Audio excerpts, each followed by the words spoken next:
Good evening, ladies and gentlemen. Welcome to Erie, Pennsylvania, and the Erie Bank Sports Park, the home of the Cathedral Prep Ramblers, as PIHL hockey rolls on in the 2022-23 regular season with presentation of Peters Township hockey right here on 10 Band TV, presented by Weight Loss Direct, and tonight's game sponsor, Mindful Brewing, located in Castle Shannon, Carnegie, and Bloomfield. Find out more, where all beer is welcome, at mindfulbrewing.com. This is Matt Gajtka on the play-by-play. Pleased to be back for an 8th season behind the mic for Peters Township hockey. And once again, calling the game remotely. So thank you, big thank you to Todd Kazarowski and crew for keeping the broadcast rolling as we're looking forward to the third game of the 20-game PIHL regular season for Peters Township tonight. They've only played 2 in the opening 3 weeks, but the schedule's about to pick up, and they'll play their third consecutive road game here tonight as the defending AAA State and Penguins Cup champions are back on the ice in the northwest corner of Pennsylvania, taking on the Cathedral Prep Ramblers, and Peters Township now standing at 1-1. They defeated Pine Richland 5-3 a couple of weeks ago, and then last week at the Barrel Ice Complex in Warrendale, they fell in a tight one, a back-and-forth game against Seneca Valley in a Penguins Cup rematch. The final score last Tuesday was 4-3.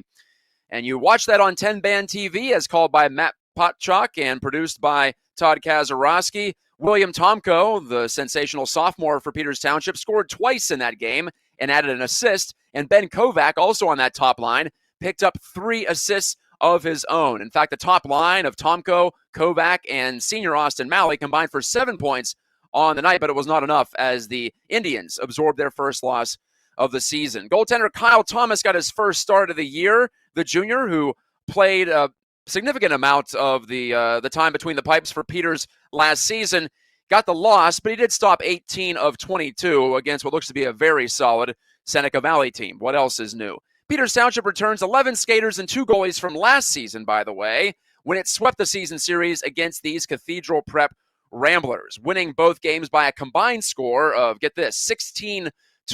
Yeah, Peters was able to put some goals on the board against certain teams last year, and Cathedral Prep might have been their most frequent victim, in fact. Tomko scored twice in the season series. Also, Kovac and defenseman Richie Woods had a goal apiece. Camden Martin, the forward, also scored a goal in the season series.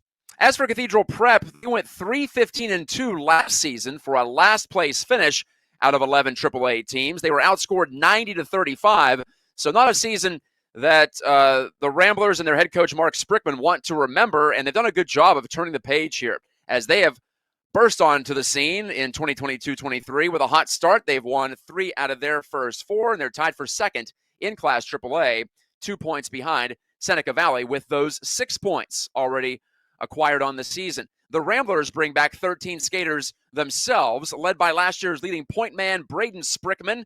He had 15 points last season, and already on the year, you can tell he's got some better support around him and a better team in general. He has 11 points to lead everyone in Class AAA. Now, the Ramblers have played more games than most, but at the same time, Braden Sprickman has once again led the charge, and in his senior season, it figures to be a banner year for him. He's already off to a fantastic start, as I just told you.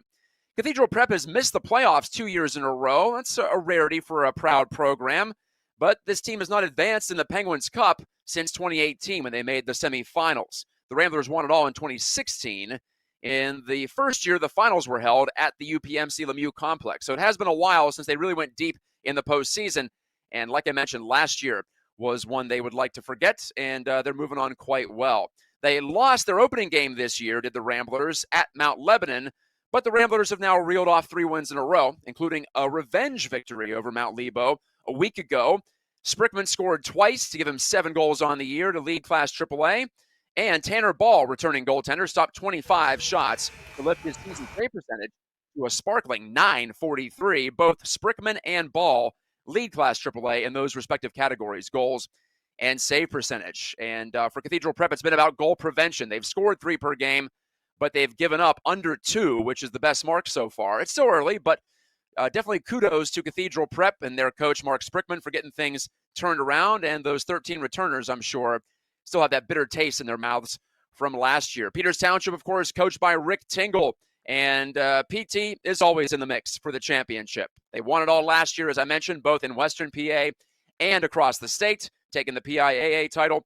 And here they are again, looking like they should be loaded for bear for another season in which they challenge for the top of the standings, as well as a deep run in the playoffs. But that's why they play the games. We're going to find out exactly how things go this season. And PT on the road here for the third consecutive week. They'll return home next week to start a 3-game homestand at Printscape Arena at South Point, and I'll be glad to bring you that game. But for right now, PT finishes up this road swing in their traveling Reds, as you see there on the screen in front of you. Peters Township warming up down to the right side of the rink, a multi-rink facility, and Erie Cathedral Prep on the left side. Cathedral Prep wearing those Philadelphia Flyers colors, the orange with the black, predominantly white, though, here at home. Thank you again for watching tonight's game, as I said at the top, presented by Mindful Brewing, with 3 locations in Castle Shannon, Carnegie, and Bloomfield. Mindful Brewing, where all beer is welcomed, and you can find out more at mindfulbrewing.com. Both teams setting up, getting ready for another matchup here. It's a 20-game regular season, so Cathedral Prep has played already a 5th of their games. In fact, they'll play their 6th game of the season in 2 nights down at Barrel against North Allegheny. So a crowded schedule to start for Cathedral Prep, a sparse one to begin things for Peters Township. So yeah, now we find out how ready PT is to get things rolling here with a record of 1-1. It appears Nolan Hilbert will get the start on the season this year. Just the 1 appearance. He got the victory, allowing 3 goals on 21 shots against Pine Richland 3 weeks ago. That's an .857 save percentage, but a little early in the year to talk about save percentage and goals against numbers. Last year, Hilbert played in 7 games, posting a record of 4-3 and a save percentage of .855. I'm assuming Tanner Ball will get the start for Cathedral Prep, but yet to confirm that. He's played in all 4 games so far for the Ramblers. He's stopped, as I mentioned, 94.5% of the shots against in this season, 115 of 122. Yeah, that's really good, with a goals against average to boot of 1.75. Time for the national anthem. So I'll step aside here, I'll stop yakking, and we'll get ready to start tonight's game. We'll be here on Tin Band TV.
The players are fired up, and why not? It's a hockey night in, well, Western Pennsylvania, we'll say. Not exactly in Pittsburgh this time around. Usually I can get away with saying that and copying the great Mike Lang, but not really the case tonight. We're up in the northwest corner of Pennsylvania as Peters Township makes the long drive up Interstate 79 to take on the Ramblers. Like I mentioned, last year it was no contest. PT won 9-0 at home and 7-1 up here in Erie. This year, it's a new year, and Cathedral Prep is racing out to a fine start. And typically, it's been the opposite way for the Ramblers. When they have a good season, they usually push at the finish line because they typically have quite a few players still playing football at this time of year and thus unable to practice and in some cases unable to play games. Peters Township will attack the goal down to our left, and Cathedral Prep the goal to our right. Set for the opening faceoff between Joey Walter and Ryder Mertens, the 4th-year varsity player for Peters Township. And PT will rim the puck out of their own end. Now skating back for it in his own zone. It's Jeremy Poon. He lays it up the nearest side. It slips by Jones. Here's a slap shot from the point by the Ramblers' Liam Wade that missed everything. Out to the far side and flushed out by Mertens. Ryder Mertens had 23 points in 20 games last year. Now he has the puck. Mertens throwing it in front to Jones. Backhand. Score! 28 seconds in. Peters Township has struck on the road. And it's Troy Jones raking it past the goaltender. The pass was a little behind him, but he made the most of it. His first goal as a varsity player, the sophomore forward, connects on the feed from Ryder Mertens, who gets his first point of the season. Mertens, the team captain, putting it on a platter for Troy Jones. Somehow slid it through the goaltender. 1-0 Peters Township. Safe to say they're off and rolling. This is Matt Gajtka on the play-by-play as we get set for the second face-off of this game, and the second one at center ice. Good sign for Peters Township. Wonderful vantage point for tonight's broadcast, by the way. Hudson Phillips will knock this from behind the net, and it's played to the side of the goal by the Ramblers, but no harm there as Hilbert looked it away. Malley flips this one on goal, and a save made, and no further play there with 16:14 to go in the first period. Austin Malley had 11 points in 11 games last year. He missed quite a bit of time in the second half of the season with a significant injury, but he's playing like he did at the start of last season. He has 2 goals in 2 games. He's the finisher, well, one of the finishers for Peters Township. At least he was last time out on that top line. He was with Kovac and Tomko. And here is William Tomko. He had the 32 points last year, led AAA in scoring. Lead pass, here comes Malley. It's a 2-on-1 for Peters Township. He's got Tomko, but Malley decides to shoot, and it was blocked to the end wall. Good play there from Matthias Sprickman, sophomore defenseman. But the Indians keep it in the offensive zone. Back to the line. Hudson Phillips swings it to the side wall, but mishandled there by Malley. Unable to be cleared there by Caleb Dacus. Now Dacus tries to take this cross-ring pass for Cathedral Prep as the Ramblers do escape. He's working one-on-one in the corner against Austin Corbel. Corbel wins that fight and angles it off the sideboards and out to center. 15:22 to go in the first period, and we have a whistle here. Oh, no, pardon me, we do not. Here's a centering pass and a chance that's deflected up over the glass and into the netting. Opportunity for Connor Eubank to get his first goal of the year, but not to be. Defended well by PT.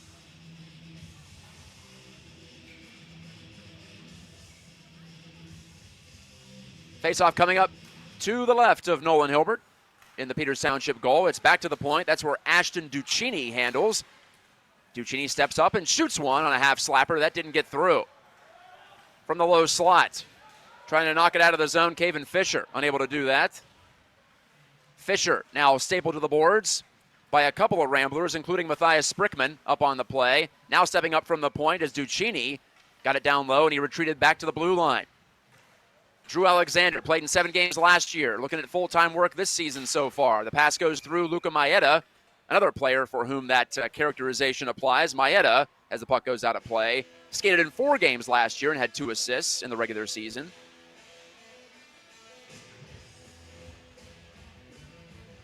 On the blue line is where PT is working in some new players for the most part. Richie Woods returns. He suited up 11 times last year, and of course, Kobe Ringwald is back with PT this season. 13 points in 16 games last year. It's a key factor in PT being the highest scoring team in Class AAA. Peters Township threatened the 10-goal mark and even surpassed it a couple of times last year. It was with regularity that they buried teams. We'll see how this year turns out. Braden McGarry on the backhand right to the front of the net, and Hilbert pins it down.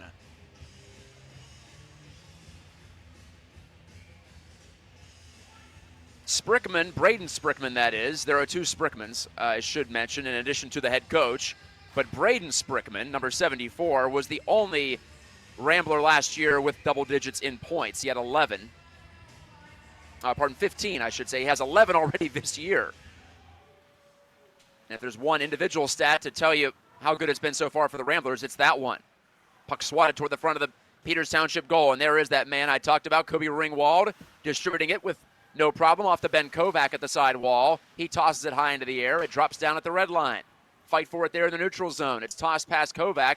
And back into the near side corner in the Indians' end. Malley played it against the grain, and it was a good idea as it found Tomko. He goes cross-ring for Kovac, back in front of the net on a give-and-go attempt, but it's led by Tomko. Here's a one-touch pass from Tomko to Malley, and he's stopped in front of the net. Pass out to Tomko, shooting, and it's off the body of the goaltender, off the setup from Kovac. His top line's buzzing again with 13.5 to go in the first period. Peters Township already up 1-0. The defenseman Wesley Forrester, the senior, first-year varsity player, knocked it in deep. This is Malley trying to center it for Kovac. Kovac lifts the stick of one of the Ramblers at the point. That was Vinny Scalise that allows the Indians to keep possession. Here it comes off to Kovac, and his wrist shot's deflected out of play. And that is Tanner Ball, by the way, in the Cathedral Prep net with that .943 save percentage on the season, although that just dropped down a few notches with the first goal on the first shot of the game by PT's Troy Jones. So congrats to Troy Jones. Hope they kept the puck. Sophomore forward. Right now, Cole Newpaver, the freshman, takes the face-off. Goes without saying, he's a newcomer to this level of play. Newpaver on his backhand, couldn't get it through, but it hops right to one of his teammates there at the side of the net, and Poon directed it on goal, and Ball made the stop. Cleared by the Ramblers.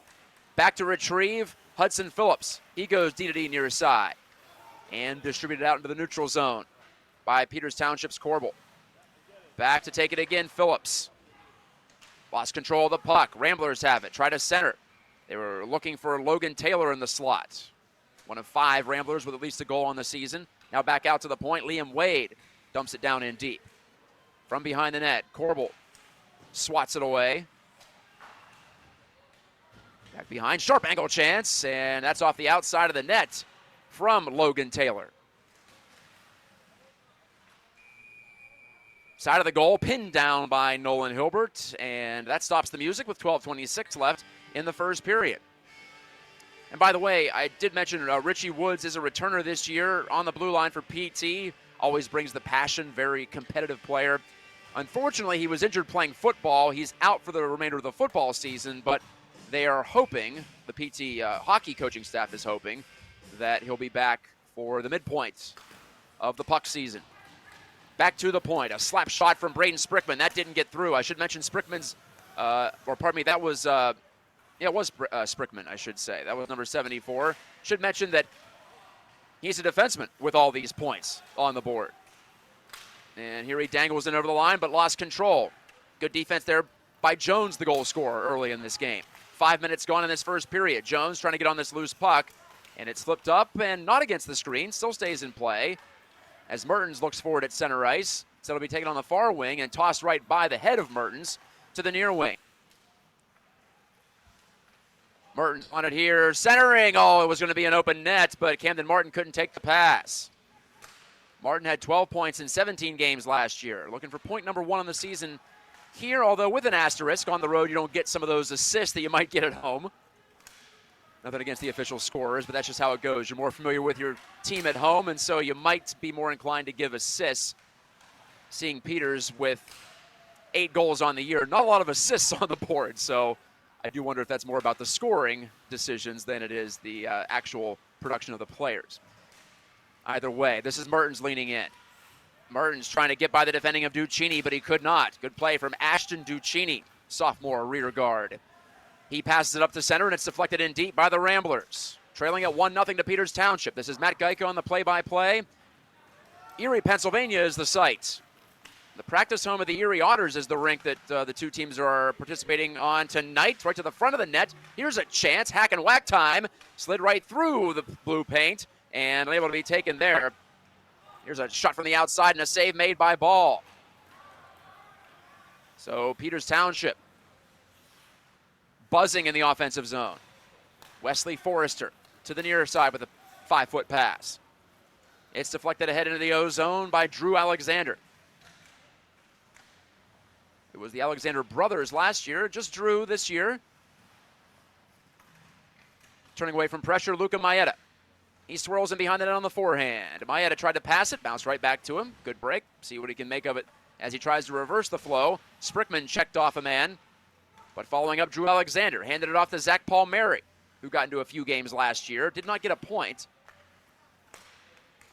To the point now, Ringwald, wristing, blocked at the point of attack. Here's a chance back for Braden McGarry, in on goal, and he shot it wide, but he was fouled from behind. That's going to be a penalty, and Peters Township hopes it's not a penalty shot, and it is not. It's a slashing call for just the second time this year in their third game. Peters Township set to go shorthanded. In a continuation of a theme that I've noticed ever since I started calling Peters Township games in 2015, PT does not play special teams heavy games. It's just how it goes. They play a lot of 5-on-5. They don't take a lot of penalties, but they also don't get a lot of penalties called against the opposition. So it's very interesting, that dynamic, and it continues every year. I don't know what it is. I've never asked Rick Tingle about it. Maybe I should, as this puck hops out of play off the face-off win for Cathedral Prep. I don't know if it's the way a team plays, but there's only so much control you have over it sometimes. But again, this year, PT shorthanded once in 2 games, on the power play once in 2 games. They are 1 for 1 on the PK, in case you're curious. Not worth talking about percentages yet, but on the Cathedral Prep side, there's enough of a sample size there. The Ramblers are 5 for 20 on the power play, 25%. That's third out of 11 teams. Off the draw, punch forward by the Ramblers. Ethan Cunningham swung it around to the point. There is the leading scorer, Braden Sprickman. Try to go back to Cunningham. That was broken up nicely at the point of attack by Austin Corbel, but the Ramblers keep the puck. From the corner, Cunningham stripped by Corbel, but he couldn't get it out. Sprickman steps up against Kovac defending. Peters Township shorthanded at the moment. For the next 90 seconds, they hope. To the point now, Liam Wade. His backhand, looking for Cunningham on the angle play, and he got him. Cunningham slipped it around to Joey Walter. Walter coughed it up, but it goes right back to the Ramblers. Pass out to the point, and it'll lose the reach of the stretching Liam Wade. He has to go back in his own end for it. Watch out, dangerous pass there, but he got it to Taylor on the finesse play. Taylor up the far wing side. Spinning around away from pressure is Sprickman. To the corner, Logan Taylor. Taylor back to Sprickman, to Taylor, top of the circle. Left it there for Wade. Back to Taylor, took the shot. That was blocked by Hudson Phillips in the right circle from the Peters Township perspective. Cross-ring dish. This is Wade shooting. Never got through a rebound. And I don't think that ever got through either. Maybe Hilbert made a save on that. I couldn't tell. And it deflected off the outside of the net. And the net, it's off its mooring, off its right post, as Hilbert pushed over hard as he had to.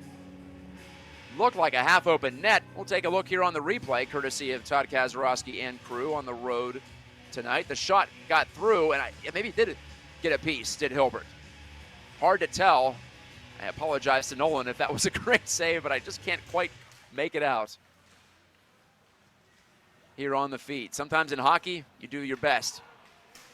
Even the best have to guess at times. As Mertens flushes this one out for Peters Township, still shorthanded. Got a man going to the net, Malley, but he was knocked off the puck, down to the ice. Here are the Ramblers in a 3-on-3 rush. Wrist shot from the slot, save, a rebound, punch just wide. Connor Eubank had both of those opportunities. 13 seconds to go on the first penalty of this game, called against Peters Township. Joey Wateska jousts with one of the Ramblers back there. That was Eubank, side of the net, swinging it in front, Will McBriar, and he was denied by Hilbert. And tossed up into the air, down it goes, 2-on-1 for Peters Township. Back to 5-on-5, Malley lines it up and shoots, saved by Ball off the tip of his glove. Mertens taking the puck, backtracking. Camden Martin trying to kick it to his stick. He was involved in that 2-on-1 with Malley, but Malley elected to shoot. Don't blame him, really. Wateska at the point, shot it, and that's off the shin guard of one of the Ramblers, and that one hurt. All the way back into the Peters Township real estate, picked up by Caven Fisher. Sophomore defender looks up, snaps a pass, deflecting into the corner with about 7 minutes to go in this first period. PT up on the first-minute goal by Troy Jones, his first as a member of the Tribe. Bodies bang at center in the referee's crease. It's plucked free and tossed to the near side by Drew Alexander. Hoisted up the near wing. It goes through the checking of Logan Taylor. Reminder, you can watch 10-Band TV on the web, but also on Roku, live and on demand, and on Amazon Fire TV. Plenty of ways to watch 10-Band television. Ringwald wins that battle 1v1. His pass to the far side, skipped past a teammate, but it Connected on to Camden Martin, who relays it forward. Cole Newpaver, an aggressive forward check, causing some trouble there for the Ramblers, but Ethan Cunningham settles things down for the home team. He gives off to Braden Sprickman. Couldn't clear. Ringwald intercepted. Ringwald shot save. Big rebound. Maeda scores! Luca Maeda put it into the net. Lifted it over the sprawling Tanner Ball, and it's 2-0 Peters Township. Give an assist to Kobe Ringwald. He put it hard and low on target, and right there to clean things up at the side of the goal was Luca Maeda.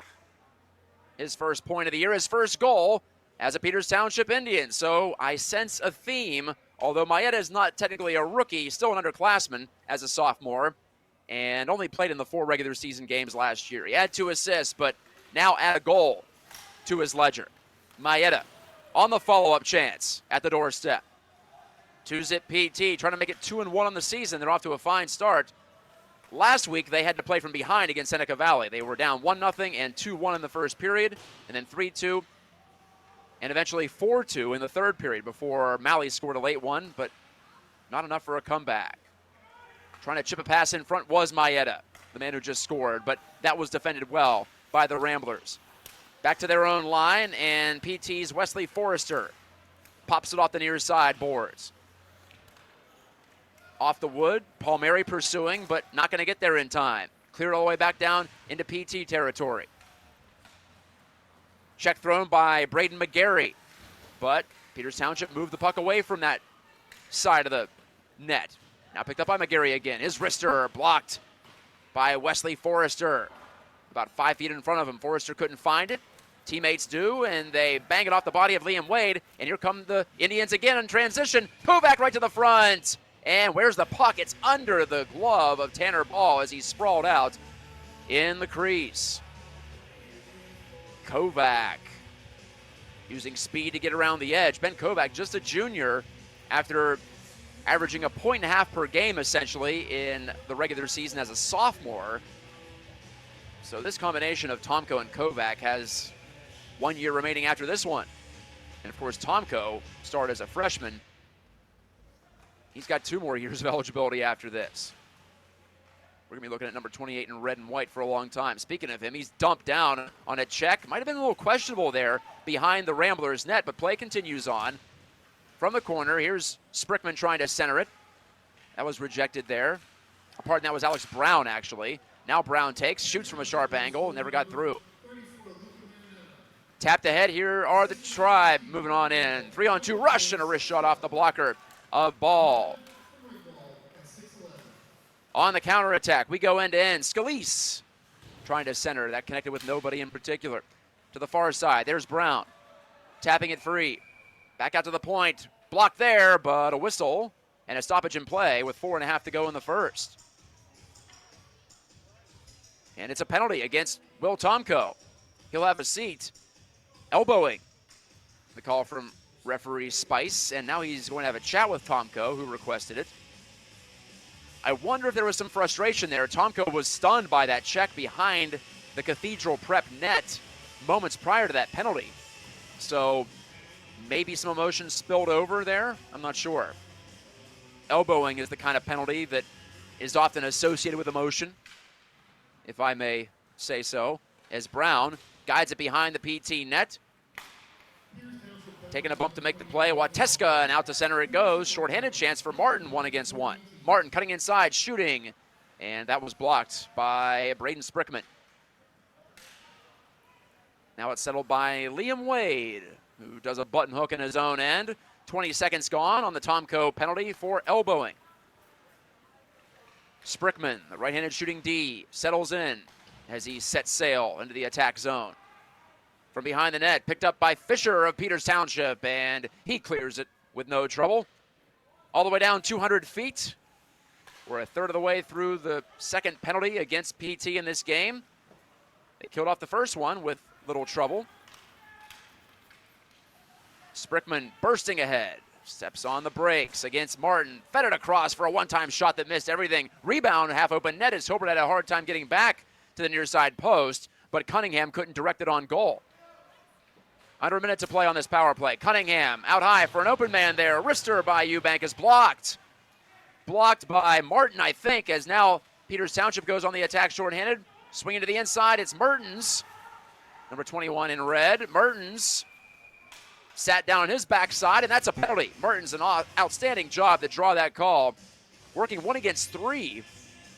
And you know that Coach Sprickman on the Cathedral Prep side has to hate that. No reason to take a penalty when you have that manpower advantage, both all over the ice and also in that particular spot. But it's a slashing call against Connor Eubank, the senior forward. With under 3 to play in the period, we'll skate 4-on-4 for a while, and then Peters Township, barring any further penalties, will have its first power play of the evening. 6 o'clock start. That's good to see, considering that'll give the Peters Township traveling party time to get the game in and get home at a decent hour. It's about an hour and a half to 2-hour drive, depending on how fast you go and whether you stop for a meal. Kovac, shifty stick handling. Ben Kovac shooting glove save by Ball, and he hangs on. Talk about a big stop during a 4-on-4. Kovac taking advantage of that extra space and snapped it, trying to go short side to the shelf. Kovac and Malley are the 2 forwards out there for Rick Tingle's Indians. Ringwald looking back for a defense partner. I assume it's going to be a defense partner, although some teams are throwing that third forward out there, and that's what PT does right now in Troy Jones. Malley backhand from a sharp angle, and that hit the outside of the goal. Maybe Ball got a piece. Malley protecting well, taking the contact and moving it to Ringwald. Now to the slot, wrist shot from Kovac, deflected by Malley, and a save by Ball. Malley retrieves his own rebound, dished out to the point in Jones, who swivels back. Jones in front of the Ramblers bench. A couple of dekes, a wrist shot, and that was rejected. Blocked down by Garrett Schwartz. Puck taken away by Logan Taylor at center ice. Tomko out of the box. Swats the puck away from him, and that means PT's on the power play for the first time tonight and the second time on the season here in game number 3. They just have about a minute to work with, though. Tomko gains the line. Good zone entry. Goes cross rink. Ringwald closes. Rips one save. Rebound. And that's stopped as well. Couldn't catch the number who put that on net, but it was a point-blank chance. That was Kovac. Kovac now circles and swings it to the corner. Malley's got a man in the slot. That's Jones. He knocks it down deftly, but it's poked away from him by Brown. And out the center it goes. Half minute to play on this power play. 1:21 to go in the first period. 2-0 Peters Township. PT on the man advantage. Ringwald lowers the shoulder and controls the puck. Delayed penalty coming up. Kovac trying to pass it in front. Got it to Malley. Score from the top of the crease. Wave off the delayed penalty, but the goal counts. PT will take that trade. It's 3-0 with 1:08 left in the first. Malley set up where he does his best work, if I may say so myself. Waited for the dish to come from Kovac. On the second attempt, it got through, as Kinnear couldn't defend it for Cathedral Prep. And so, if my calculations are correct, PT will stay on the power play for another 11 seconds because that delayed call is now wiped out. I'm fairly certain that's the rule. That would be the rule at the NHL level. I'm not sure if it's any different in high school hockey. Well, Sprickman's going to go to the box here, so maybe I am wrong. Maybe his delayed call still occurs, but the one that had 11 seconds left gets wiped out. That's interesting. I've actually not thought about that scenario too often, and I might even be misinformed on what would happen at the highest level of the game. Either way, Peters Township stays on the power play after scoring a power play goal. Rare situation.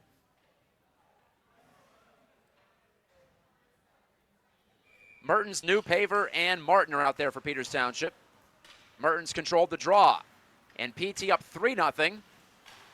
Has a chance to make it 4 before the first period expires. Nolan Hilbert made an early key save. Now he's got a 3-goal lead to work with. He hasn't seen a lot of action in recent minutes. 50 seconds to play in the period. Mertens directed it ahead. It's in the offensive zone. So Sprickman gets 2 minutes for slashing. That was the delayed call, and that's the call that's on the board right now. So it's a 5-on-4. 38 seconds to go in the period. Hudson Phillips dished it down the wall. Mertens, stuffed try for Camden Martin, and Ball made a save, I think twice, on Martin at the side of the post. This power play will carry over if PT does not score on it.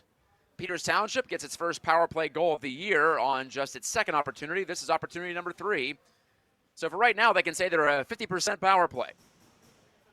Always take those opportunities, boys and girls, to find those numbers that make you look really good.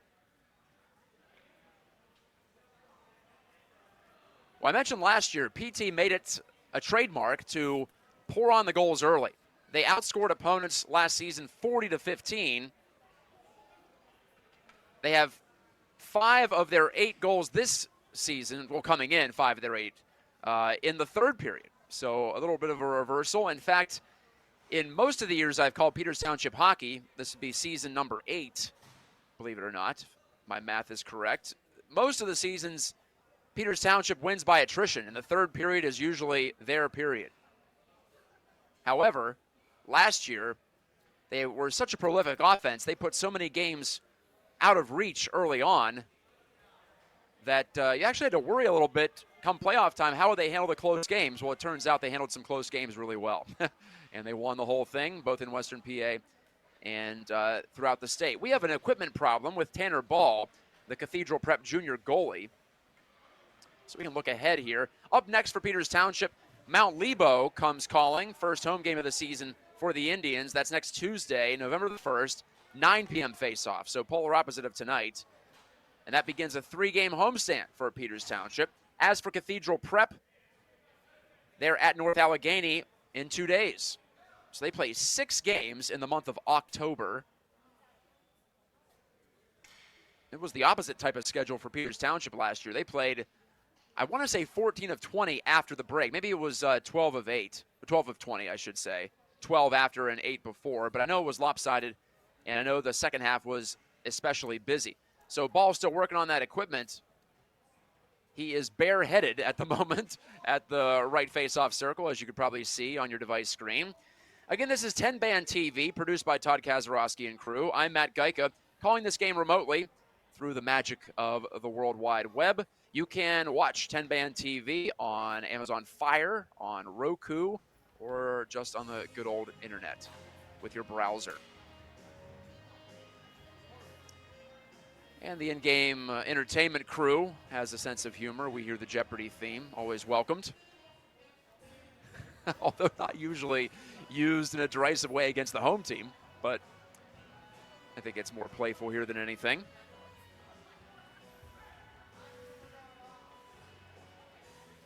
Just under 30 seconds to play in the first period. Recapping the scoring, hey, good time to do it. Troy Jones scored less than a minute into this one. Off the pass from the captain, Ryder Mertens, made it 1-0 at 5-on-5 play. And about halfway through the period, Luca Maeda buried the rebound of Kobe Ringwald's point shot.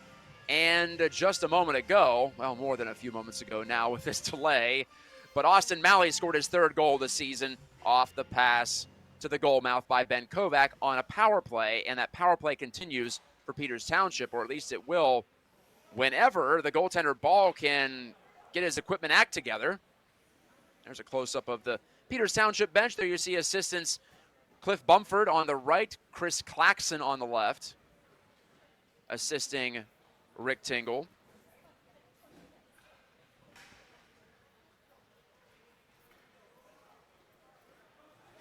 Cliff Bumford has been doing this for a long time alongside Coach Tingle. And Austin Malley, I don't know if he's offering his neck guard to the to the goaltender so they can just get this thing going. The neck guards. I remember my time playing high school hockey in Western PA. Actually, I had a skate come up on me in a pickup game recently. I started to think maybe I should put that neck guard back on, even though it did make you a little bit warmer than usual. But small price to pay for keeping your jugular and carotid safe, I'd say. All right, we are set. After all that, off the face-off, Jones wins it cleanly over to Cole Newpaver. It is a power play for Peters Township, but only 20 seconds to go in the period. Malley at the point. Different kind of spot, kicks it to his stick. 15 seconds now. New paver closes, shoots off the glove of ball, and the rebound was available, but cleared to the end wall by Liam Wade of Cathedral Prep. Down to the final 10 seconds, and an errant pass slips by the point man and all the way down the ice. That was Ringwald who couldn't catch it. Hilbert turned it over out high, but unable to get a shot on goal. Ryland Sorge, and there's the buzzer ending the first period of play. Goals by Jones, along with Malley and Maeda, have Peters Township ahead 3-0 after 17 minutes of play at the Erie Bank Sports Park, in Erie, Pennsylvania. We'll be back in just a moment for the second period after this on 10 Band TV.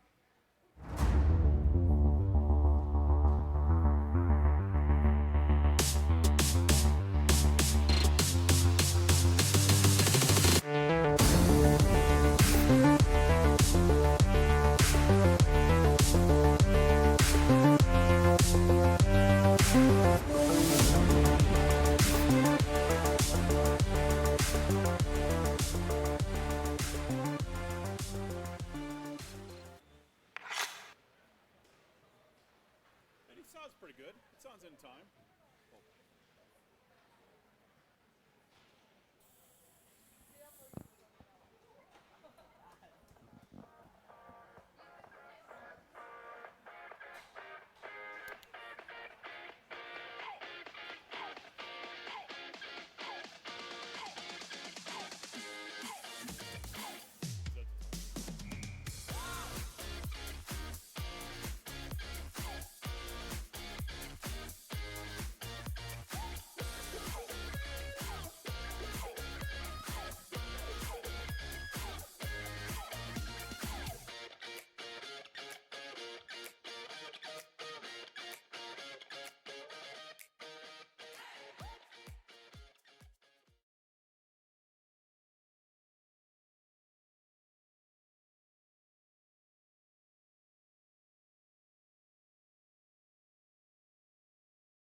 From the Erie Bank Sports Complex, 10 Band TV's presentation of PIHL hockey and the Peters Township Hockey Club continues on.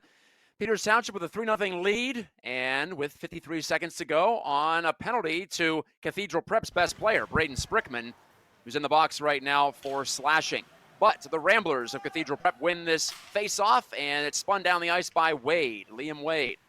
Cathedral Prep has won 3 in a row. They've allowed just 3 goals in that winning streak. Well, now they've allowed 3 in one period against PT, which has brought them crashing back to earth, at least after one frame here. Tomko shot, score! A solo effort for Will Tomko. Gliding in and pumping it by the blocker hand of Tanner Ball from a pretty sharp angle at the right side of the net, making it 4-0. So now PT has scored more goals against Cathedral Prep than the Ramblers have allowed in their previous 3 games combined. Tomko, you know he can throw a dart, and now he's got a team best 4 goals on the season, make it 8 points total. 4 goals in 3 games after he had 19 and 19 last year. Will Tomko, as a varsity player, is scoring more than a goal per game in the regular season at least. That's rarefied air. I don't have to tell you that if you've watched hockey for any period of time. Hard to score 1 goal per game. Hard to score 1 point per game. Tomko, drop pass, wrist shot, and Ball kicks it out. So PT's 2 for 2 on the power play as well. They're now 2 for 3 on the season. Not a lot of practice during games so far, but it has not appeared to matter. Tomko takes the pass from Kovac on his backhand. Actually, good defending there. Last-ditch defending from Wade to prevent Tomko from getting a shot away. It looked like, for all the world, he was going to have another clear opportunity to try to beat Ball. 1 minute gone in the second period. Tomko has made it a 4-0 lead after a 3 spot in the first for the Tribe. And offside is Peters Township, wearing the red jerseys with the black and white trim. Predominantly white numerals and names. Really the all-red look, which has become a signature of Peters Township over the years.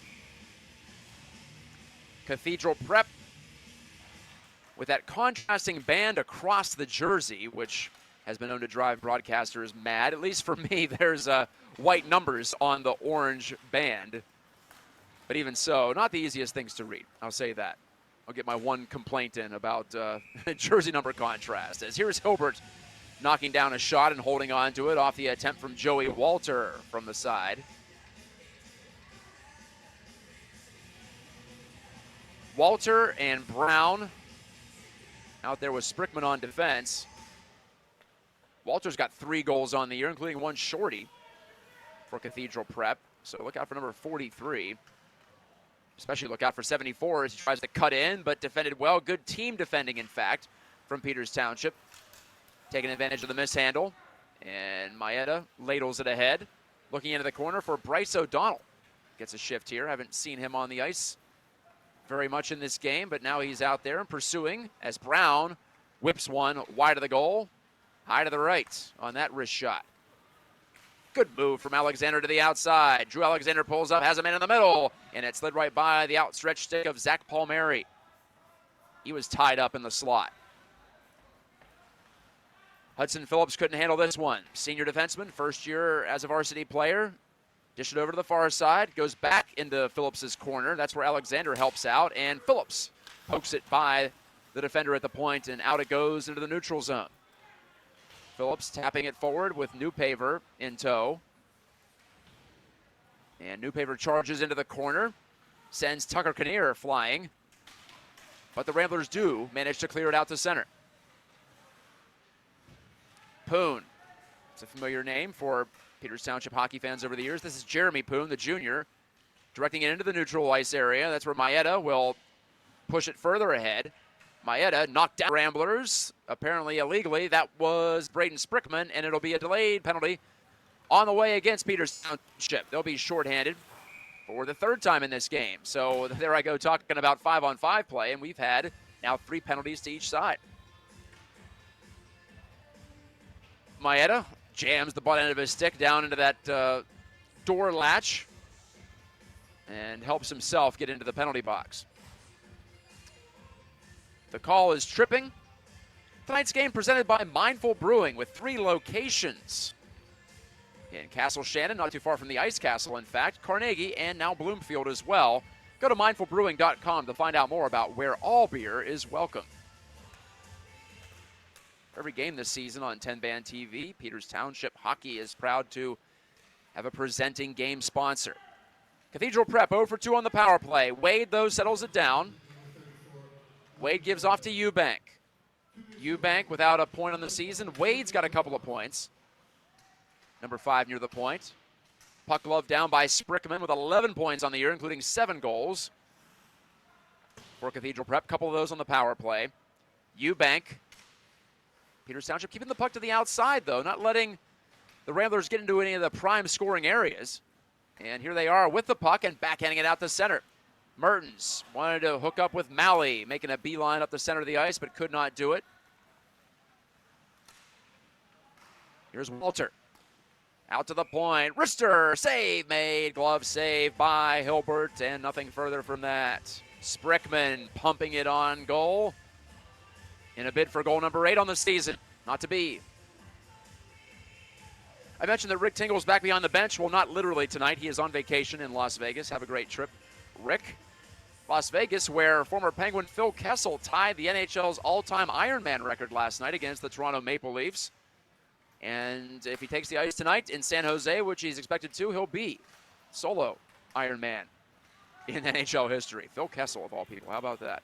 Sprickman's shot was weakened on the way, and now here come the Indians. Kovac trying to center shorthanded. That was blocked off. Under a minute to go on the 3rd power play for Cathedral Prep. Their second one was shortened, and then eventually that led to a 5-on-4 power play goal for PT the other way. So Peters Township winning the game, winning the special teams as well, 2-0. Dish out to the point, and it slides right by everybody for Cathedral Prep. Sprickman couldn't reach out and grab it on his backhand side. Half minute to play on the advantage. Tanner Ball, who's been dented 4 times in this game.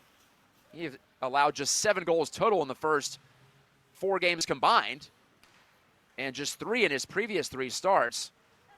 So this has to be a shock to the system for the guys in white and orange and black tonight. PT pressuring well shorthanded, and the Ramblers aren't going to be able to make anything happen on this power play, it appears. Brown forced it deep, but now it's taken by Peters Township's Fisher, and his backhand hoist intercepted. Backhand chance, score! I spoke too soon. Right at the end of the power play, Cathedral Prep breaks the shutout with 12 minutes to go in the second period. I believe that was Sprickman on the backhand side. So Fisher had it here, but it was all Sprickman using that long reach and deking in for a backhand that went between the pillows on Nolan Hilbert for a 4-1 score. So I think that will count as a power play goal. At least it was on our ticker at the top of the screen. Peters Township had done such a great job on the power play, extinguishing all but 1 second of it.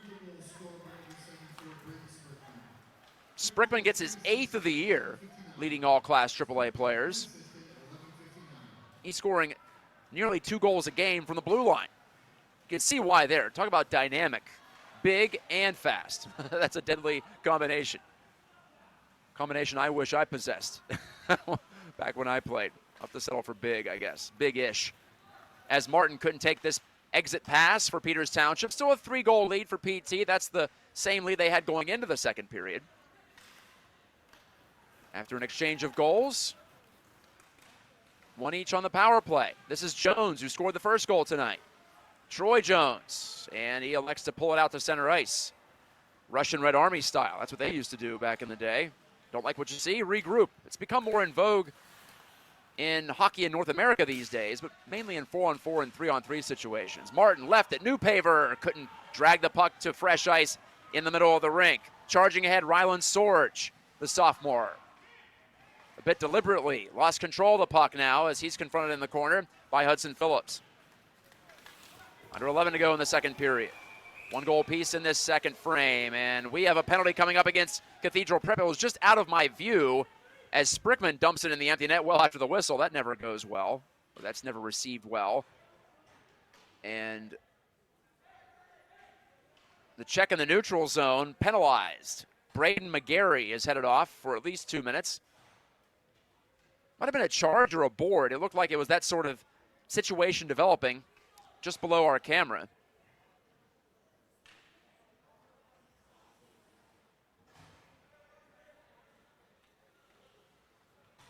At any rate, Peters Township gets its 4th power play. Already doubling up its power play opportunities on the season coming in, or quadrupling up, pardon. It was just 1 chance in the first 2 games, and now they have 4 here. They've scored on 2 of their first 3. And Kovac and the big guns out there for Peters Township, as you'd expect. Cleared out strongly by Cathedral Prep, though. So Tomko's got to hightail it back, being pursued by Joey Walter. Tomko reverses the flow of play off to Kovac, gives it right back to Tomko on the far side. Tomko getting around a man, he's right in, shot! And it's deflected over the glass. Will Tomko, that close to goal number 2 on the night, and 5 on the season. I don't know if that was stopped. Might have been off of Ball's equipment. Regardless, what a chance. On the rush, too. Rarely you see that on a power play, as typically the PK retreats. Tomko shot from the point this time, and this is gobbled up by Ball, and he holds for the whistle. McGarry in the box for the next 94 seconds. This is Matt Gajtka on the play-by-play on 10-Band TV. So happy to be with all of you again. It's a real passion of mine to call hockey and to be part of the PIHL once again. It is a blessing, and I am grateful for it. To the point, Ringwald, wristing. It's off ball. He didn't know where it ended up, but it hopped behind him in the corner. Fortunately for him, Mertens, backdoor pass. Wanted to connect to Ben Kovac, but it hopped off his stick. Might have been deflected on the way. And here are the Ramblers trying to push the pace here on the penalty kill. Trying to deke by a man, but couldn't do it. Joey Walter was charging to the front of the net, but the pass never came to him. Poke through to center tenaciously, but here's Logan Taylor. Taylor with Walter. Taylor around the end, and he was hooked up on his way to the goal. That'll be a penalty against Peters Township, and we'll return to even strength play, but at 4-on-4 for the next 49 seconds. 9.5 to play in the second period before the ice cut. PT attempting to get above 500 for the second time this season. They were 1-0 after defeating Pine Richland on opening night 3 weeks ago. 5-3 at the Barrel Ice Complex in Warrendale. Then again at Barrel, they lost to Seneca Valley last Tuesday, 4-3, in a thriller, as seen here on 10-Band TV. 4-on-4 play now. And trying to rush that play was Wade. He was overtaken by Tomko. Got a man going to the net. It's Kovac. He scores! Another 4-on-4 tally for Peters Township. Kovac from Tomko, the dynamic duo. Do it again. No, it's not Batman and Robin. It's Tomko to Kovac. Kovac, another multi-point outing. He's got 8 points on the year. He's got 3 goals. Peters Township has 5 goals on the night, 5-1. 9:23 to go in the second period. We're not even halfway through this one. And PT, which scored 16 total goals against Cathedral Prep in 2 games last year, they're on pace for that right now. And it's Kovac behind the defense one more time. Kovac shot save, rebound, he scores on his own follow-up chance. Incredible. 2 goals in under 15 seconds for Ben Kovac and the Peters Township Indians. It's 6-1. Kovac got behind the D. Bit of a broken play. It jumped up over the glove hand of Tucker Kinnear, who was trying to play defense in the 4-on-4. Could not play defense in the 4-on-4. And now Tomko goes forward off the draw. PT still hungry for more, believe it or not. Ahead by 5 now. Tomko backhand pass. Did not get through. Kovac swoops in. And now dumped it in deep. The sophomore Tomko off to the junior, Ben Kovac. Played with his brother Caleb Kovac last year on the varsity squad. The pass is interrupted though. And maybe a chance for Cathedral Prep breaking back, but Hilbert comes out of his net to play that puck away from McGarry, who just escaped the penalty box. Tomko, another backhand feed, looking for Malley this time. He stretches out with that long frame, but couldn't get a stick to it. Tomko scores twice, or pardon me, Kovac, I should say, scores twice. Tomko's got a goal and a couple of assists in this game. The usuals are back at it for PT, and now it's a short power play for Cathedral Prep, I believe it should be. Yes, it is. 5-on-4 right now in favor of the Ramblers, and they're going to need all the help they can get at this point. Down by a handful at home. Cathedral Prep just got done beating Mount Lebo at home here last week. Different kind of game this time around. Gajtka couldn't clear for Peters Township. Out to the line, Sprickman got a goal in this game, shot it again. I'm not sure that got through. From the left circle, that was blocked. And tossed out the center. Malley in a 2-on-1 shorthanded. Malley pulling up and shooting it, and a glove save by Ball. Actually, the power play had just expired by the time Malley took that shot.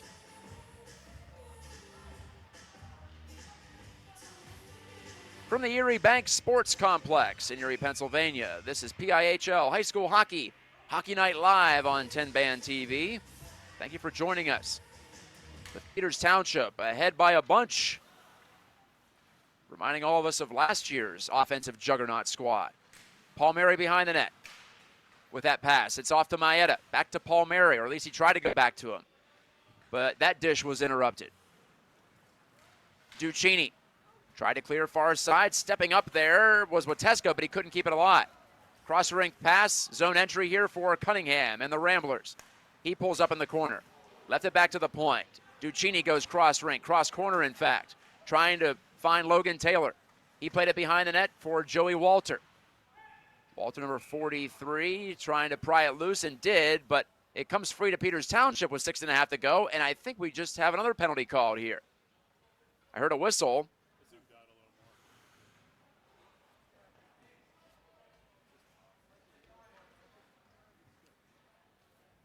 Nothing on the board yet.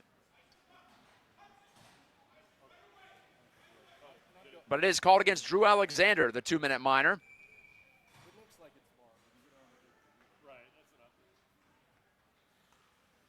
3 goals in the second period for Peters Township, 1 for Cathedral Prep. The score was 3-0, then it was 4-0 early in the second. Then it was 4-1, and then 2 in a row for Ben Kovac in less than 15 seconds midway through this period. Has created the biggest spread of the game, 5 goals. Palmieri couldn't make anything happen in the offensive zone shorthanded. Ramblers on the counter, trying to turn that one in front, Sorge, but unable to do so. Bumped off the puck, and it's Maeda against Wade. Maeda right to the doorstep, and he's denied by Tanner Ball.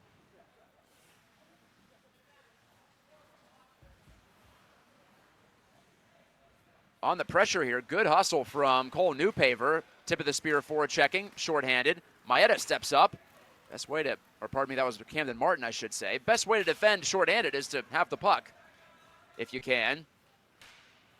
Martin charging down the ice, flipped away from the goal by the goaltender, Tanner Ball. Rylan Sorge steps on the gas pedal, 5.5 to play in the second period. Drop pass, got it to Sprickman. Who else? Sliding in behind the net, protecting the puck. Sprickman pulls it free for a wrister. Trying to go short side against Hilbert. He missed it off the boards, and it bounces lively right to the side of the net, where Nolan Hilbert pins it down. The senior trying for win number 2 on the season. Last year he played in 7 games for Peters Township. PT won 4 of those times he was in net as the goaltender of record. Kyle Thomas is the other likely starter on most nights here. Thomas got 13 decisions last year. It was more of a starter and backup type of a situation in 21-22 for Peters Township. I forget if it was 2 years ago or 3 when PT used 4 different goaltenders. Last year, more of a traditional setup. And it appears to be, it'll be that way this year, barring any kind of injury, as Ryder Mertens breaks up that attempted look-up ice for Cathedral Prep. Jones, he scored way back in the opening minute of play, off a pass from Mertens, and those two are out there teaming up, trying to kill a penalty here with 4:38 left in the second period. PT has killed off 2 of 3, and they're back to even strength. 4.5 to play in this frame. Man calling for the puck up on the far side, but instead it's carried in slowly by Bryce O'Donnell, deliberately, the junior. I think that was Jones who was tapping his stick, beaver tailing it over by the Peters Township bench. Now Jones has it. Gives it in deep to Mertens. Jones plucks it free of a couple of skates expertly. Fed it in behind the net. Mertens on the look. Got it to the point. Ringwald wanted to shoot, but elected to dump it to the corner. Now a bouncing puck right through the top of the crease, and no one home for Peters Township. Tossed down the ice from behind the red line. This is icing against Cathedral Prep.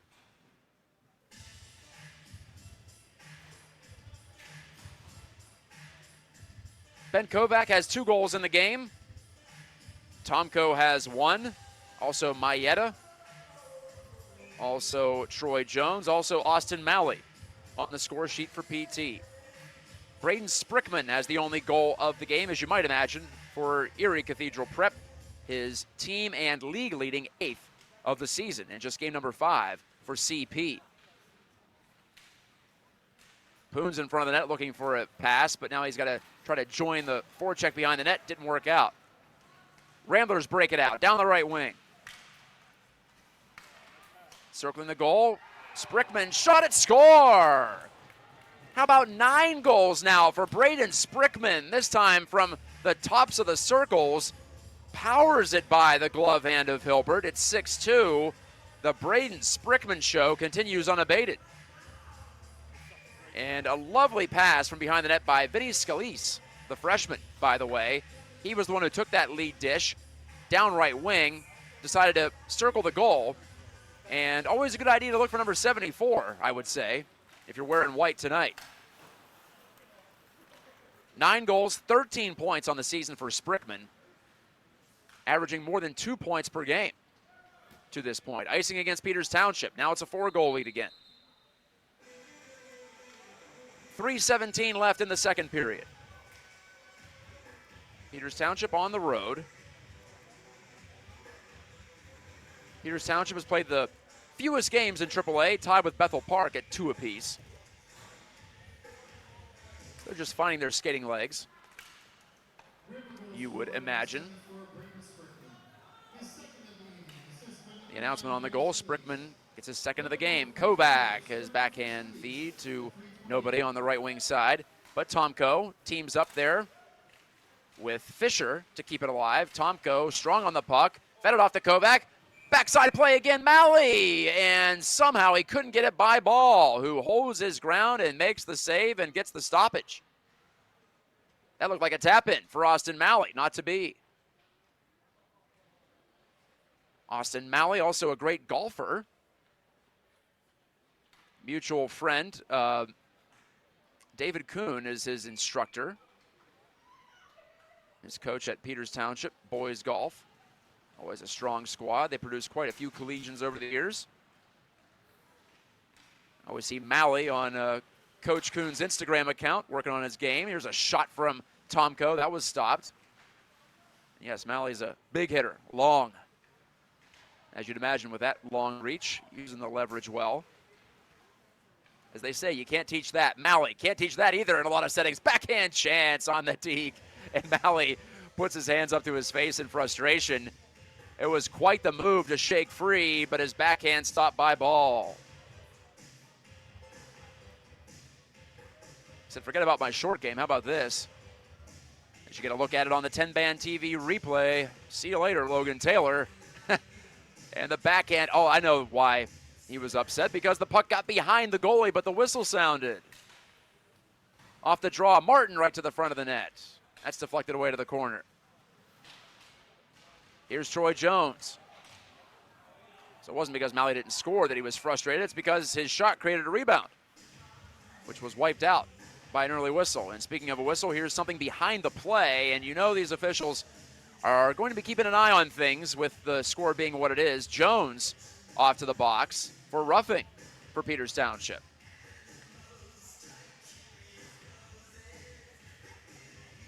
Power play number 5 for Cathedral Prep.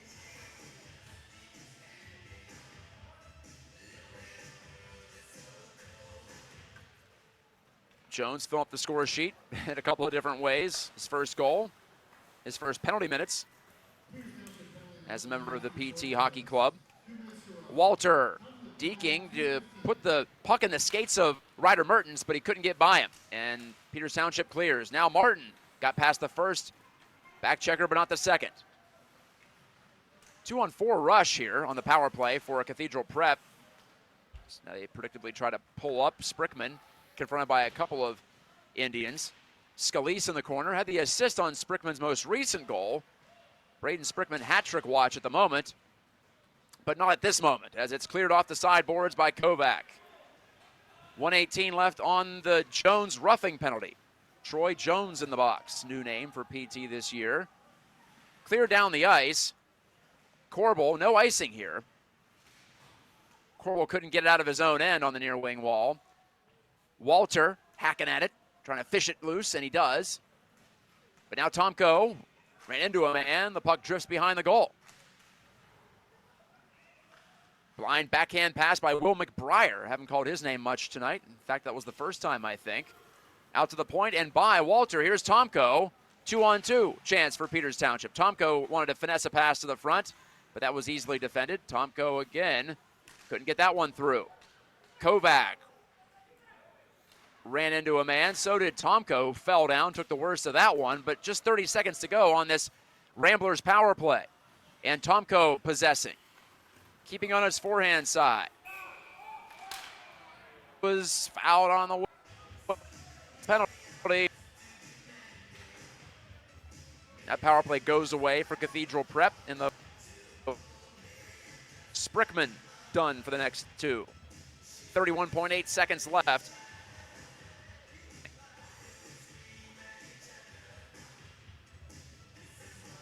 The call is tripping, in case you missed that preliminary signal. Opportunities are still available this season to be a PIHL season sponsor for the high school hockey night doubleheader nights, or to be a team sponsor for your favorite PIHL team like Mindful Brewing has been with Peters tonight. Partial season and multi-game packages are still available. See 10band.tv, 10band.tv.com for details.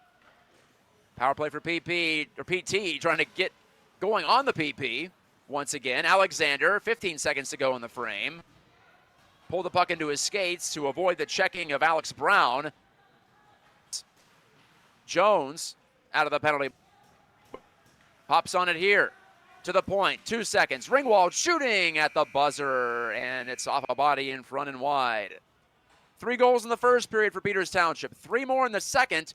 2 for Cathedral Prep in the middle frame, but it's still a comfortable as we go to the final period of regulation time. On 10-Band TV, you can find them online, 10band.tv, as well as on Roku and Amazon Fire. This is Matt Gajtka on the play-by-play call remotely tonight as the game comes to you from Erie, Pennsylvania. Todd Kazarowski and crew knocking it out there on site. We'll be back. Teach tries to win number 2 preseason. Stay with us.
Live on 10 Band TV, this is High School Hockey Night Live. Presented this evening by Mindful Brewing Company. Peters Township leads Erie Cathedral Prep in Erie at Erie Bank Sports Park 6-2 through 2 periods of play. I'm Matt Gajtka on the play-by-play as Peters Township has sprinted out to a significant lead here through 34 minutes of play, 17 yet to go in regulation time.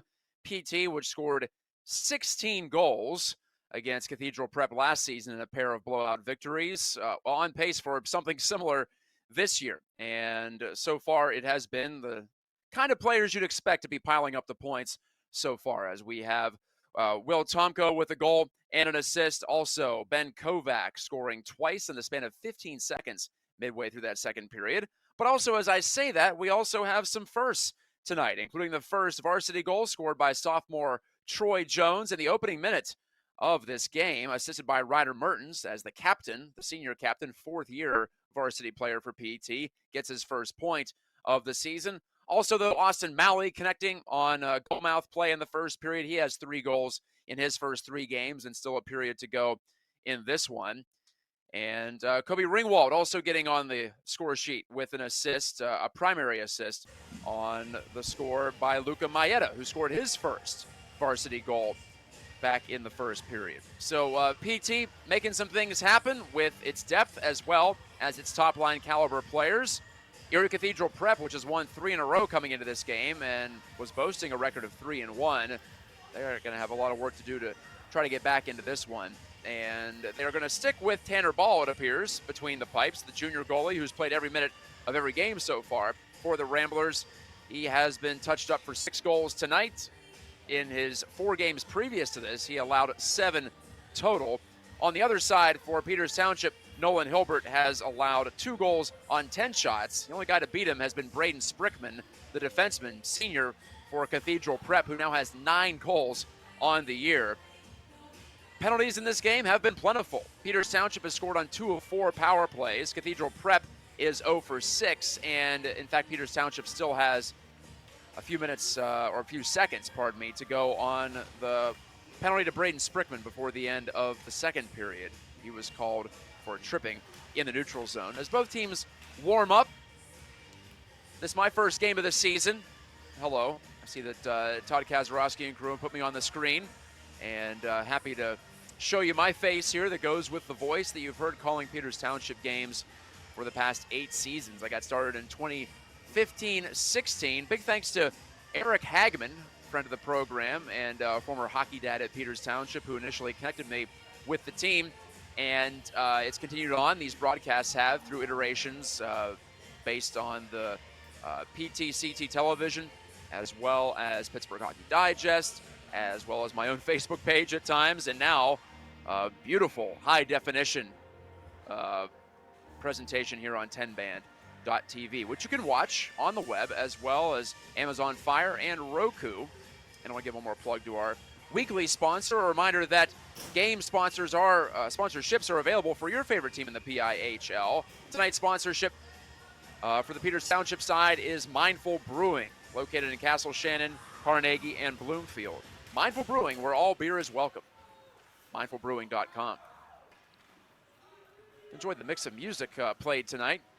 Just had some Katy Perry, some Britney Spears to go with the usual hockey-ish fare, you know, the hard-charging rock. So I like it when the in-game entertainment mixes it up and doesn't play all the typical quote-unquote hockey songs that you hear so much. Mixing in some pop tonight. 1 minute to go on the penalty to Sprickman of Cathedral Prep. Can Peters Township make it a 7 spot on the road tonight? They scored 5 on the road in their opener against Pine Richland. Turning chance from the side of the net by Mertens. That was denied by Ball. Ball has faced 24 shots and allowed 6 goals. He came in with a .943 save percentage. That's going to drop a little bit regardless of how he does in this third period, as Mertens' shot goes off the right pad of Ball, side of the net. Opportunity for Malley as he hoisted the backhand over the crossbar. Still a half minute to go in the power play. Peters Township dominating the puck to start this third period. Down the wall it goes. Mertens playing quarterback with it for the moment. Exchanges positions with Ringwald. Now Mertens hands it over to Tomko at the left point. Down low. Ben Kovac, 2 goals in this game and an assist. to Will Tomko. His wrister was blocked, but it bounced right to Ringwald. His shot, saved by Ball. Rebound taken by Wade, and he clears it with the help of a teammate out by the blue line. Well, that should probably do it for this power play. Peters Township going to be 2 for 5 tonight. Special teams big as always. Here's Malley though, right in front, and a wide open man, but the pass was in the skates of Kovac. Now Kovac looking for the feed from Tomko, and it was blocked down and cleared out of play by the Ramblers. Liam Nickerson taking care of that one. Next game up for PT is next Tuesday. It'll be a 9 o'clock face-off. I like these 6 o'clock games quite well, but 9 o'clock against Mount Lebo, Tuesday, November the 1st. PT trying to carry a winning record through the first month of the season, in which they'll play just 3 games. Cathedral Prep will play 1 more this week, so they'll be happy to get back at it at North Allegheny, though. That's not an easy assignment, never is. A delay after a whistle, and is Sprickman going back to the box? Well, that'd be a help to the PT cause. It looks like he is. Anyway, as I was saying about season sponsorships, game sponsorships, they're all still available. You can join the fun, and you can go to 10band.tv for all the details on how to get involved with our team on Hockey Night doubleheaders, as well as individual broadcasts, individual team broadcasts, I should say. Much like the Peters Township broadcast we have here tonight, presented by Mindful Brewing. No penalty on the board right now. In fact, we are playing 5-on-5. Out to the line and beyond. PT on the neutral zone regroup. Ripped into the zone by Cole Newpaver. But the Ramblers break it out cleanly. Here they come. Opportunity down the left wing, does not connect. Alex Brown try to make something happen. From behind the goal. Stopping on a dime, Troy Jones to create some time and space, as they say in the game. Martin, cross rink, Newpaver, backhand, save ball, and he hangs on the rebound. Hopped right out in front of him. Newpaver, a freshman, already has a goal in his PT career.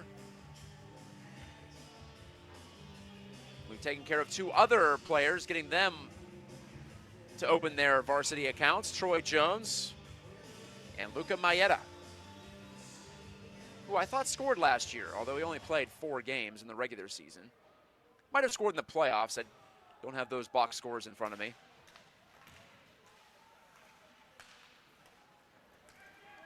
Leading point getters tonight for Peters Township, Kovac, 2 goals. Troy Jones, a goal and an assist. Will Tomko, a goal and an assist. 4 other players with points. To the far wing. Rip shot down low, and Hilbert thought he had it pinned, but he did not. Play stays alive. To the outside of Nickerson. He's got Cunningham side of the goal. Couldn't get the shot away. Sprickman goes cross ring. Good pass there. Shot saved by Hilbert as he sprawls out on the opportunity for Caleb Dacus.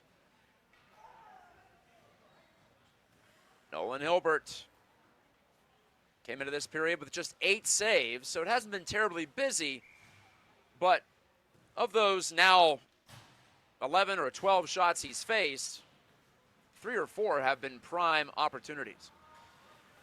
He went post to post in the first period during a Ramblers power play. At least I think he made a save on that. It was hard to tell if it was on target from the far side of the ice. But it was an open net until Hilbert got over. Poon shovels it forward. And here are the Indians again. Newpaver couldn't get it back to Poon, though, on the give and go through neutral. From behind the net, Corbel turned it over. Liam Wade unable to get a backhand try away. Duccini working against Hudson Phillips. Below the goal line behind the Peters Township net. And here comes Peters Township. It's Poon. Sliding it ahead, taking a hit. Could not connect to Newpaver, though. No goals yet in this frame. It's a departure from the first couple of periods when PT scored early in both of them. Icing call against the visiting team. Jones scored 28 seconds into period 1, and Tomko connected 21 seconds into period 2. Kovac's 2 goals in the second period, by the way, were 14 seconds apart. If you're interested in exact figures.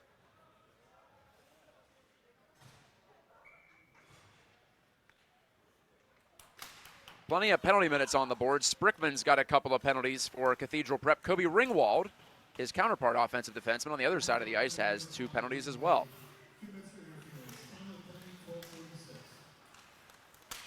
And a penalty has been called against Cathedral Prep on that stoppage. I apologize, I missed that one. So PT sets up on the power play. The Indians go cross ring. Mertens, look at that burst. Over the line, backdoor pass, looking for Maui, and he couldn't take it initially. He almost swung it on goal on the second opportunity. Maui here, possessing and feeding Mertens. Cutting to the inside, passing off to Tomko, who works the left point now. Dish behind the goal. Maui back out to Mertens. Ringwald wanted to tee one up, but he's confronted there rather quickly by Scalise, who's played impressively tonight. He has an assist and also a presence on special teams here, as you see. Mertens turned it over. There is Scalise hoisting it down the ice surface. Second minute of the power play. Ringwald back on top of it. Mertens takes a look. And it's Kovac deking around a man. It got right to the side of the net for a one-time shot by Maui, denied by Ball. He gobbled that one up from point blank. Maui could have 2 or 3 in this game.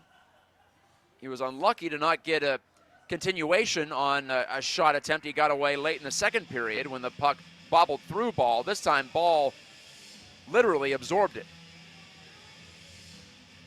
Fortunate bounce there for PT, and they nearly took advantage. Jones helps PT win the faceoff. Now Martin, below the goal line. Lost control.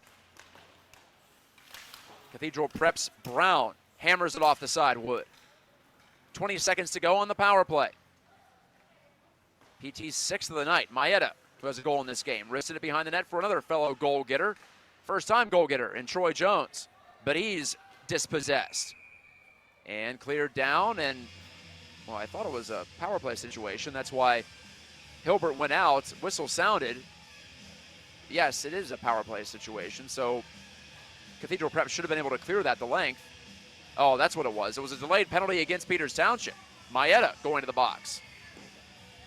And the officials keeping a close eye on things right now in a semi-blowout situation, I suppose. The horse isn't all the way out of the barn, but it's getting close.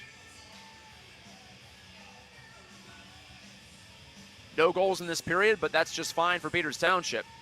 The longer that continues, the closer they are to win number 2 on the young season. Gajtka, Joey Gajtka, bumped it around the horn and out to center. Here's Sprickman trying to run the gauntlet, but he had it taken away. Forrester behind the net and gunned out of the zone by Gajtka. Forrester, Gajtka, Corbel, Fisher, Phillips, all first-year defensemen for Peters Township, all in the lineup tonight. The only returner on the blue line is Kobe Ringwald. But he was a big returner. He had 13 points last season, including 10 assists. He made that power play go for PT last year. One of the better units in the league, even though it never really got that many opportunities. Tonight, a different story. The rare Peters Township game that involves quite a bit of special teams play. Sprickman, and he's stripped as he tried to, again, burrow his way to the goal. Braden Sprickman, 2 goals in this game, the only 2 for Cathedral Prep. This time he handed it over to Martin, banged it down the ice. Martin's on the chase here. Pulls up behind the net, changed direction. 3/4 of a minute to go on the penalty to Luca Maeda.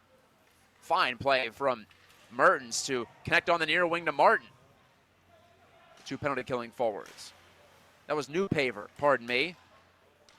96, not 91. Newpaver stopping inside the blue line. The puck hops loose. Mertens sends it deep again. 20 seconds left on the Ramblers' advantage. This is the 7th power play for Cathedral Prep, and they're offside.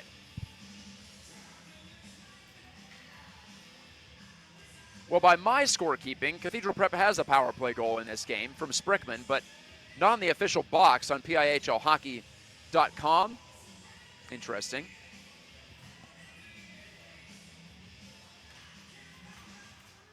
So they could be saying that the first Sprickman goal, which was scored, I thought, with a second left to go on the power play, was not scored on the power play. Long clear down the ice finds Kovac. Kovac going over to Tomko, pass behind him. Tomko dished it right back in front, but the puck was deflected away from Kovac before he could hammer it home. It was almost a 2-on-0 at the end of this penalty kill. And Tomko, in a closer game, I don't think he's that unselfish. Here's a wrist shot on a delayed penalty that goes over the goal from Malley. Kovac bumped off the puck by Sorge, and there's the stoppage with 8:30 left in the third period. Hooking the call as one of the Indians was hogtied, breaking into the attacking zone down the right wing by Sprickman, who goes to the box for the third time tonight.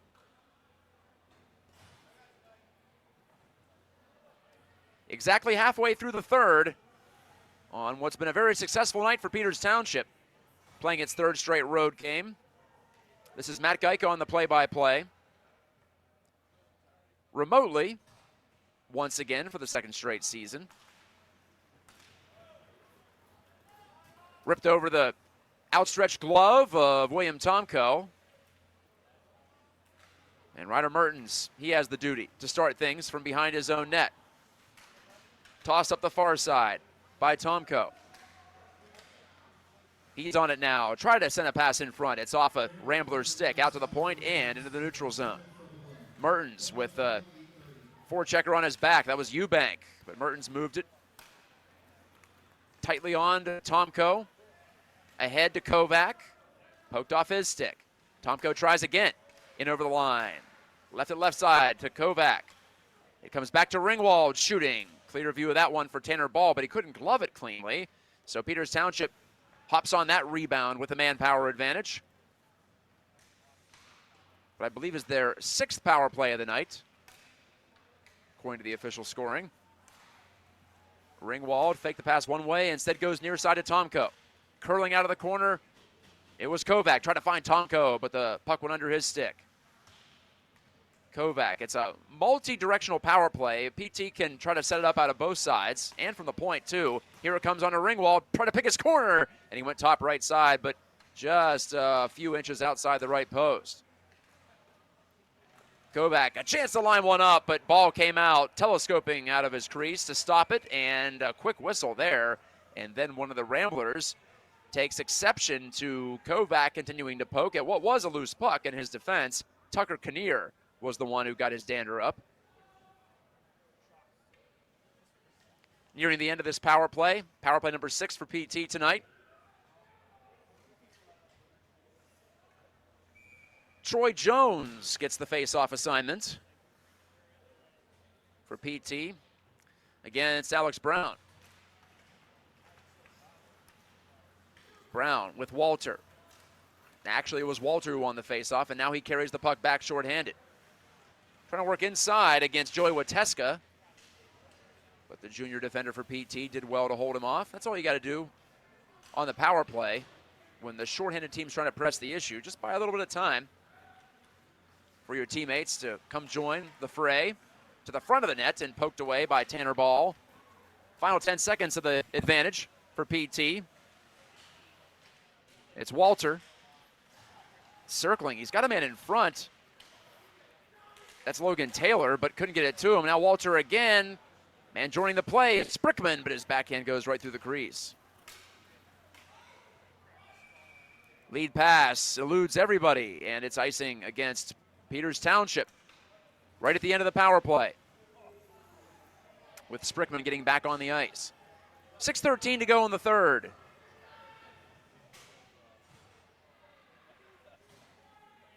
I mentioned that 3-game homestand coming up for Peters Township. It starts with Mount Lebo, the Blue Devils, next Tuesday.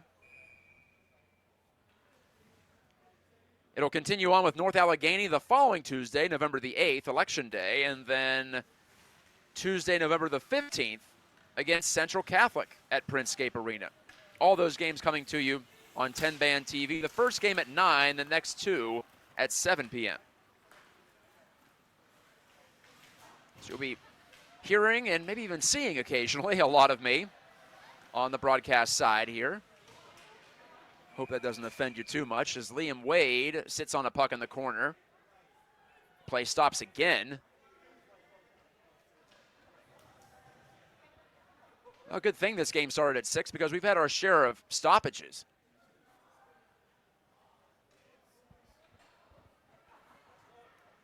You see the Erie Otters insignia at center ice, or you probably have noticed that by now if you've been watching for anything longer than a minute or two. The Otters, of course, from the Ontario Hockey League, Major Junior, Canadian hockey, technically, even though there are a couple of teams in the USA. The Erie Otters famous for producing the 2 Stromes currently in the NHL, as well as Alex DeBrincat and the one and only Connor McDavid, who we just saw play against the Pens last night in Edmonton. Turnover.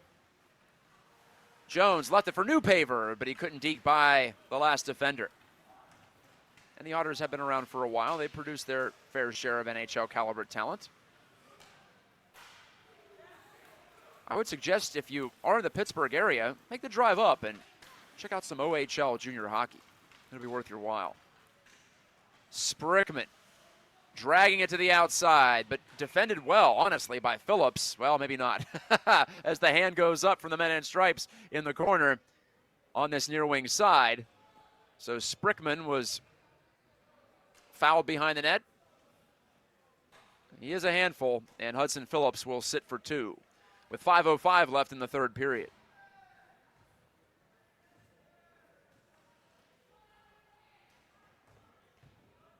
This game being competed at the Erie Bank Sports Complex. This is the Otters practice rink, in addition to being a rink regularly used by Erie Cathedral Prep, as well as other youth teams in the area, up in that little northwest corner of the Keystone State. Phillips gets 2 for hooking, as you might have heard over the public address. Sprickman bunts it along deftly.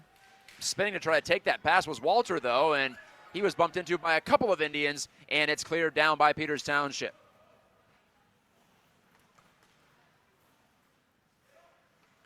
Sprickman from behind his net. He's on hat trick watch tonight, but it will be only cold comfort for him if he can get the third, because it's a little too late now. Snapshot from Will McBriar. Might have been deflected, went over the crossbar, and in behind the net harmlessly. Eubank playing it out to the point, and it's a wrister by Sprickman that missed. Braden Sprickman, 9 goals on the year, 2 in this game. Went to the side of the net. Sprickman gets it back, put it on goal, never got through. Blocked, now centered in front, and Hilbert sprawling, and it's cleared. Nolan Hilbert in some trouble there, but his defenders took care of business, blocked the shot, and they got the clear too on the loose puck. Under 4 to go in regulation time, and most likely the game. Wateska settles in behind his net with the puck, trying to kill some time. Joey Wateska now on his backhand. Rips it on his forehand side, but couldn't get it by Sprickman, who pinched down the wall. Braden Sprickman circles the wagons. Fed on out to the point. In fact, coming off the bench here was Taylor for a wrist shot from the right circle. Stop made by Hilbert, and it was still loose for a moment. Then Hilbert gets the stoppage in play that he was desiring. 22 seconds left on the penalty to Hudson Phillips of Peters Township.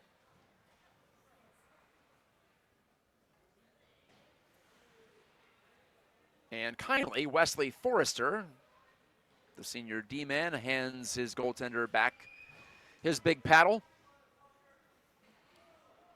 Mostly black paraphernalia for Nolan Hilbert this season. He's got a very dark appearance in net. Some goalies like to look bright to supposedly attract the shooter's eye. You'll remember if you're a Penguins fan, that was the theory behind Marc-Andre Fleury changing his pad color from bright yellow, bright gold, if you will, Pittsburgh gold, to white early in his NHL career. Turnover behind the net. It's Kovac for the hat trick, and he's stopped by Ball. I think he got his stick hand to it.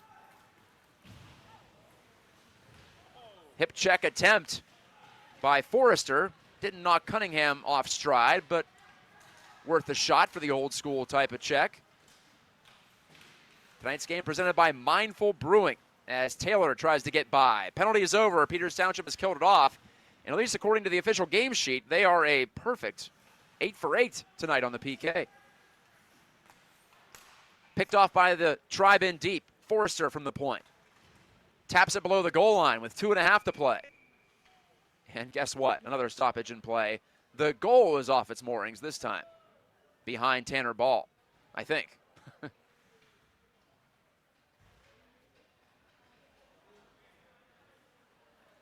Actually, maybe not. The referee to that end went right to the net. I don't know what was going on there.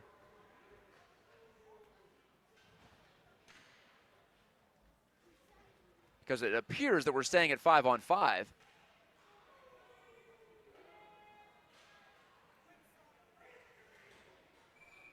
Cole Newpaver to take this face-off for Peters Township. Probably his final shift of the night in just his third varsity game.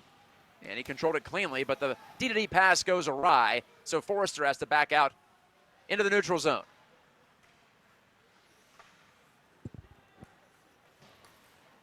Two goals for Ben Kovac, 2 points for Will Tomko and Troy Jones.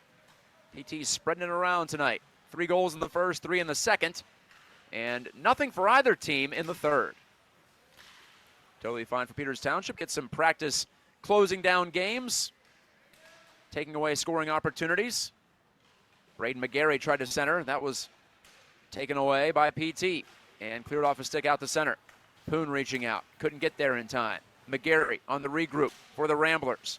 Trying to cut it to a 3-goal margin. His drop pass taken away. He tried to connect to Nico Vavala. Newpaver near the end of his shift. Left the puck behind in his wake, but could not connect that one to Bryce O'Donnell from the side of the net. And now Sprickman takes this as he tried to stuff it. Now in front of the goal, and a save by Hilbert on Ryland Sorge from 5 feet out, just atop the blue paint. Keeps this a 6-2 game.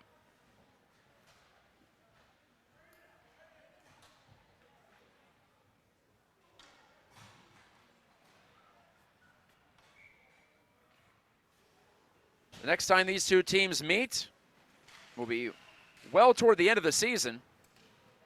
Game number 17 for Peters Township at Printscape Arena in South Point, Tuesday, February the 7th. Long way to go before they'll see each other again. So Cathedral Prep will drop to 3-2 on the season. Still just 2 points back of Seneca Valley for the division lead in Class AAA, but having played 5 games, it behooved them to try to get some points out of game number 6 because plenty of teams have games in hand on them early on this year. Of course, nothing they can do about it except try to win the game in front of them. Big collision at the side of the Ramblers net. Couldn't quite tell who was involved down there with 30 seconds to go in the game. There's a centering play. Tapped off the stick of Dacus. And another penalty. And sticks come up. Dacus jousting a bit with an unwilling combatant in Will Tomko. Don't like to see the sticks come up even at this level where everyone has full facial protection by rule. Referee Spees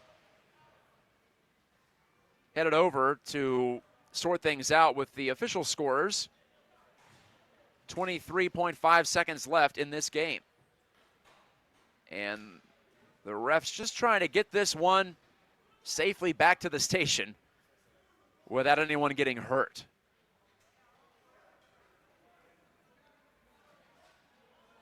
And I still don't know who's headed to the penalty box. Chris Claxton and Cliff Bumford handling the bench responsibilities tonight for Peters Township, coaching against Mark Sprickman and his staff of Gio Duccini, John Hollick, and Greg Keller. PT about to improve to 2-1.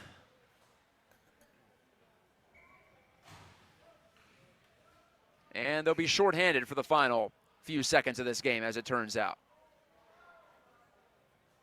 Logan Taylor to take this power play draw for Cathedral Prep. Try to make it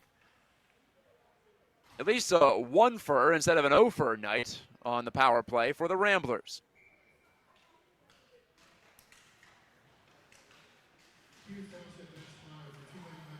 They go forward on the draw. Didn't catch who got called for the penalty as Taylor shoots one. I don't think that Hilbert saw that, but he was able to make the save anyway. Down to 10 seconds. Banged off the boards by Austin Corbel. Poon chasing after it, trying to pressure the goaltender Tanner Ball as Ball swings it away from the side of his net. One final check in front of the Ramblers bench, and it appears everything's going to break up here. Well, O'Donnell is pointing down to one of the Ramblers as this one ends somewhat contentiously, but Peters wins tonight on 10 Band TV by the final score of 6-2. Your star of the game, Ben Kovac, 2 goals, 14 seconds apart, midway through the second period. Took a competitive game and made it a blowout, and from there, PT guided the ship home calmly here on the shores of Lake Erie, relatively calmly, as the two teams will center up for a handshake. The win and goal goes to Nolan Hilbert as he improves to 2-1 on the season.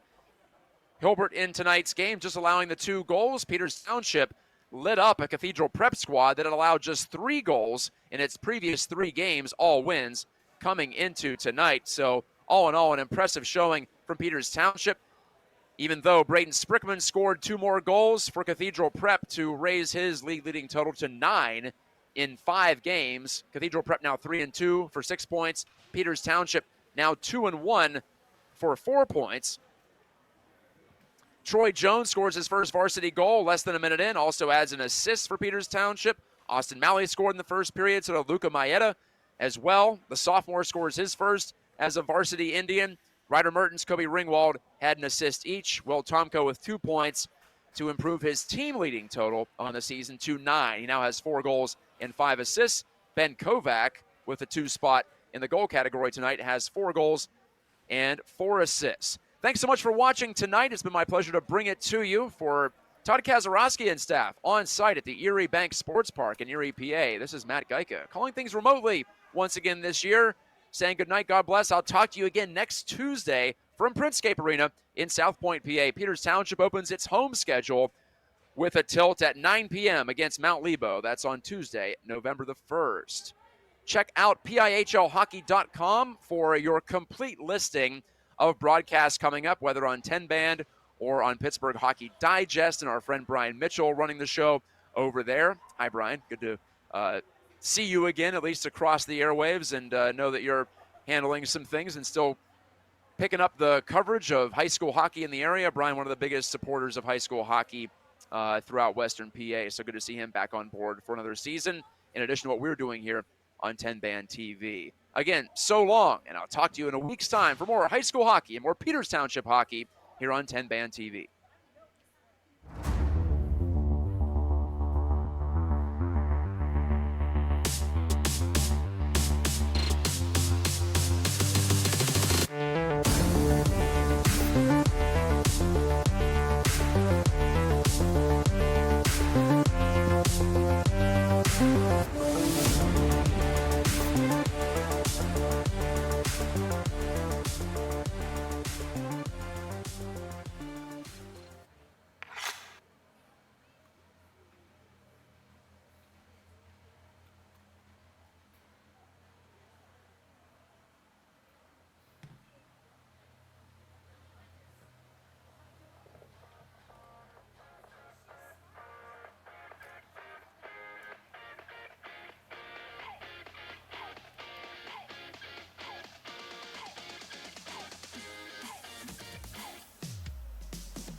pass it low.